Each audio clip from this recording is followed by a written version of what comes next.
L'homme qui bloque la porte de la taverne est grand. Il mesure environ 6 pieds. Il porte une armure en cuir clouté, il a les cheveux noirs, les yeux gris, il a des bottes de cuir brune et il tient une épée courte dans sa main droite. Ou bien, l'homme qui bloque la porte de la taverne a une cicatrice au visage aussi longue qu'une vieille rancune. L'air froid rentre avec lui et son épée est déjà à moitié sortie. Selon vous, laquelle de ces deux descriptions risque de vous habiter encore dans une dizaine de minutes? Je crois que la réponse est claire. Ici Steven Slap de la chaîne Cool Critique. Pour celles et ceux qui ne savent pas, dans la vie, je suis aussi conteur professionnel, en plus d'être un grand amateur de jeux de rôle. Quand je monte sur scène, je raconte des histoires avec seulement ma voix et mon corps.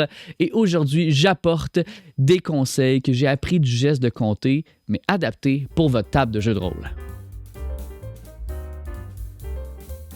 Mon conseil jeu de rôle du conteur d'aujourd'hui, c'est évoquer en peu de mots. Choisissez un détail précis, inattendu, plutôt qu'une description complète pour rester dans l'action et accélérer le jeu à votre table. Vos joueurs et vos joueuses vont s'occuper du reste. Maintenant, je tiens à mentionner que ce conseil, c'est ce que moi, je vais faire à ma table, mais il ne s'applique pas nécessairement à tout le monde ni dans toutes les situations. Si vous aimez des longues descriptions riches et que votre table adore ça, bien continuez, c'est parfait de même. Mais si vous cherchez par contre à garder l'élan d'une scène ou d'un combat, à ne pas perdre l'attention autour de la table ou à laisser plus de place à l'imaginaire de vos joueurs et de vos joueuses, ce truc-là peut peut-être changer un petit quelque chose à votre table. Et une dernière chose avant de continuer, ce conseil ne s'adresse pas juste aux MJ, aux maîtres et maîtresses de jeu. Ça peut très bien s'adapter à un joueur ou à une joueuse lorsque vous présentez quelque chose au reste de la table, un lieu que votre personnage est en train de décrire ou un objet qu'il vient de trouver, qu'il examine. Le même principe s'applique aussi pour les PJ. Je vais tout de suite commencer par vous expliquer pourquoi ça marche, ce truc-là? Sur quoi je me base, finalement? Bien, quand on décrit vraiment en détail des scènes, des lieux ou des objets, on ne laisse pas beaucoup d'espace à l'imagination de nos joueuses et de nos joueurs. On leur livre une image finie comme une espèce de photographie d'une scène ou d'un objet. Mais quand on donne un détail fort et précis, le cerveau se met à travailler pour tout le monde. Et là, c'est là que les gens autour de la table vont compléter, vont inventer, vont s'investir. Ça va garder l'attention des gens qui sont autour de nous. Et ce qu'on invente par soi-même, on s'en souvient encore plus longtemps. On y croit, l'image devient la nôtre. Il y a aussi quelque chose que j'appelle l'imaginaire commun. À votre table, eh bien, tout le monde sait déjà à quoi ressemble une taverne médiévale, un château, une forêt dans la nuit, par exemple.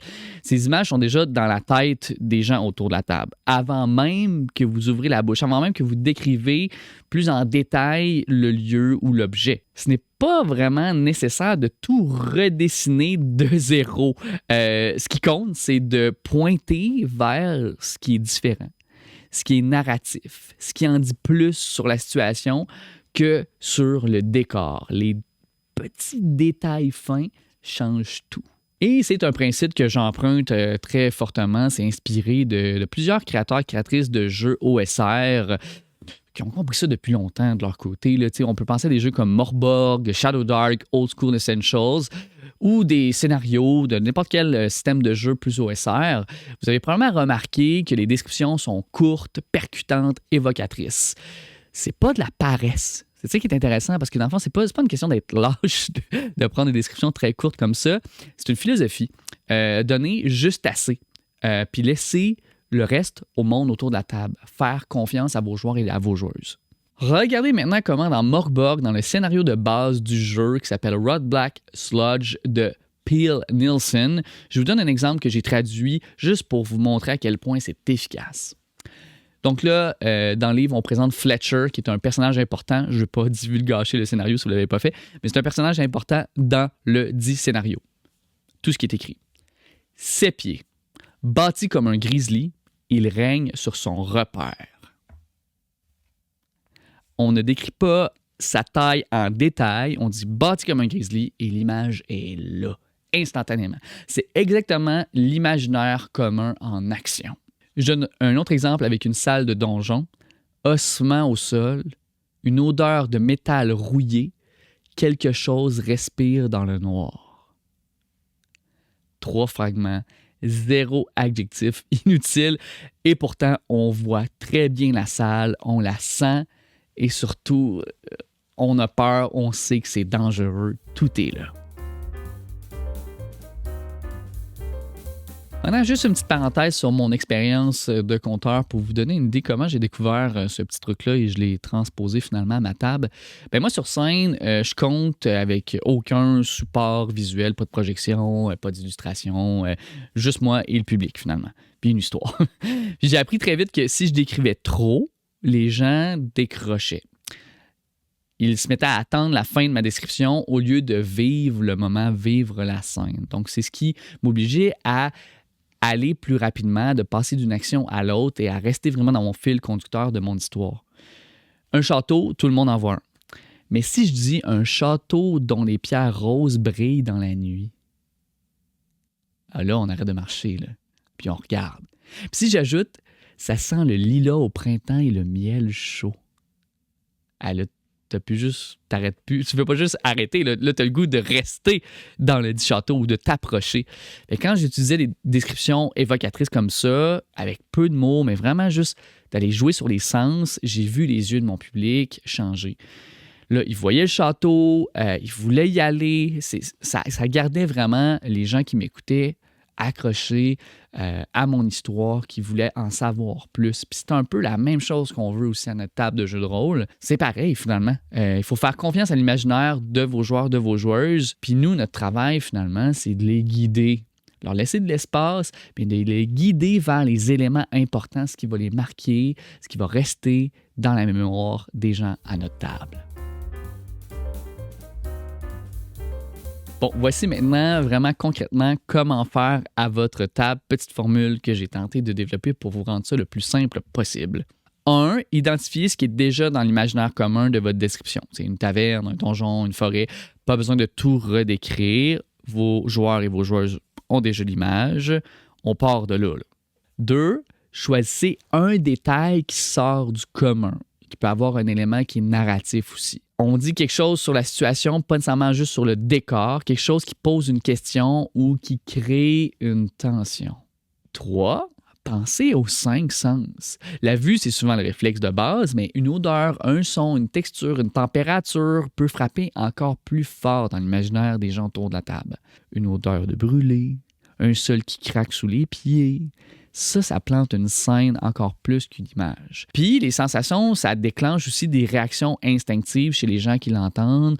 On pense à des souvenirs, on pense à des moments qu'on a sentis, qu'on a vus, qu'on a touchés, qu'on a ressenti le même genre de situation. Puis ça, c'est encore plus puissant. Ça reste marqué dans l'imaginaire et dans le corps, concrètement, des gens aussi autour de la table. Et finalement, il faut juste se demander, est-ce que je peux exprimer un détail avec un sens autre que la vue? 4. Faites confiance au silence après. Dites votre détail fort et taisez-vous une seconde par la suite. Laissez le temps à vos joueurs et vos joueuses d'imaginer ce que vous venez de leur présenter, de sentir la scène, d'être là avec vous. Laissez l'image s'installer avant de continuer. Puis là, dans une autre capsule, on parlera possiblement du non-verbal. Bien là, je m'en garde pour une autre fois. Donc, c'était les 4 éléments, je dirais, concret de comment créer une description qui est évocatrice avec peu de mots, qui crée une image qui est forte. Je vous donne un autre petit exemple à la table pour rendre ça encore plus concret. Donc, vous entrez dans la salle du trône, elle est immense, avec des colonnes de pierre grise de chaque côté, des torches accrochées tous les 3 mètres, un tapis rouge qui court jusqu'au trône, et sur le trône, un roi âgé avec une couronne dorée, une barbe blanche, une robe rouge vin et un sceptre dans la main droite. Bon, on voit la scène, tout est clair, mais probablement que vous aviez déjà imaginé plusieurs éléments que j'ai nommés avant même que je les nomme. Et ça, c'est ce qui fait que c'est moins mémorable. Je vous dis, j'applique les trucs qu'on a présentés, puis je vous en fais une nouvelle description plus évocatrice. La salle du trône. Une odeur d'encre et de cire chaude. Le roi ne lève pas les yeux quand vous entrez. Il finit d'abord ce qu'il écrit. Dans la deuxième version, la salle du trône existe déjà dans la tête des joueurs. Pas besoin de la redessiner, pas besoin de tout décrire, les poutres, le tapis. C'était clair dans la tête de quelqu'un, la salle du trône. L'odeur d'encre et de cire, vient nous donner l'indice que cet homme-là travaille, le roi, qui met du pouvoir sur ses mots, qui écrit possiblement quelque chose d'important.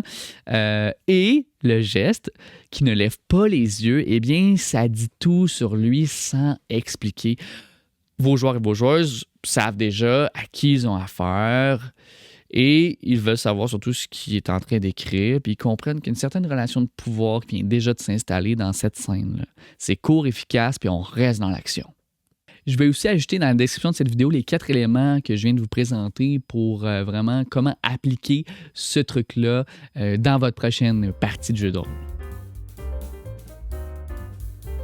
C'est maintenant le moment du petit défi parce que oui, j'ai un passé aussi en éducation, j'ai le goût de vous donner un petit devoir. Un petit défi pour ceux et celles qui ont le goût de s'embarquer là-dedans. Je vais vous demander de prendre une scène ou un objet ou un souvenir que vous aviez déjà prévu de décrire dans votre prochaine partie de jeu de rôle ou du moins penser à un élément que vous voudriez décrire. Puis là, vous allez réduire cette description-là de cet élément à 2 ou 3 détails maximum. 2 pour planter, mettons, le décor, un visuel, et un autre avec un autre sens que la vue. Ça va être bien important, un autre sens que la vue. Et un autre élément, le 3e, serait pour poser de l'attention ou plus au niveau narratif, quelque chose qui nous fait poser une question, finalement. Donc, c'est ça votre défi. 1, un élément qui plante le décor. 2, un autre que c'est un sens qui n'est pas celui de la vue. Et un dernier élément pour un côté plus narratif, faire poser une question aux gens à qui vous présentez cet élément. Et pour terminer, je veux que vous observez ce qui se passe autour de la table par la suite. Aussi simple que ça, un petit devoir très simple, mais qui va valoir la peine. Je pense que ça va au moins vous faire tester la chose, puis voir si c'est quelque chose qui peut être pratique pour vous, puis vous allez peut-être avoir le goût de l'impliquer davantage dans vos moments de recherche ou dans votre préparation ou même juste dans l'action quand vous présentez des éléments puis vous êtes pris sur le vif. Et c'est ce qui conclut ce conseil jeu de rôle du conteur. Un bon détail vaut 1000 mots. Faites confiance à l'imaginaire de vos joueuses et de vos joueurs. Choisissez ce qui compte et taisez-vous un peu. Ouais. Aussi simple que ça. Laissez habiter votre monde. C'est ça, raconter une histoire ensemble, et c'est pour ça qu'on joue au jeu de rôle aussi. Si vous avez essayé le défi, dites-moi comment ça s'est passé en commentaire. J'aimerais vraiment ça vous lire, savoir comment ça s'est passé concrètement. Puis si vous avez des sujets aussi que vous aimeriez que j'aborde, indiquez-les en commentaire. Ça va me faire plaisir de me plancher là-dessus dans les prochaines semaines, les prochains mois. J'ai déjà plusieurs capsules qui sont dans ma tête, qui sont prévues, mais il y a toujours place à des bonnes idées. N'hésitez pas à écrire ça en commentaire. Si vous avez apprécié cette vidéo, aimez, partagez, abonnez-vous à la chaîne de Coups Critiques. Ça aide vraiment, puis on l'apprécie beaucoup. Et si vous voulez accéder à nos vidéos une semaine à l'avance, le lien pour notre compte Patreon est dans la description de cette vidéo. Je suis Steven Slab, ça me fait plaisir et on se dit à bientôt.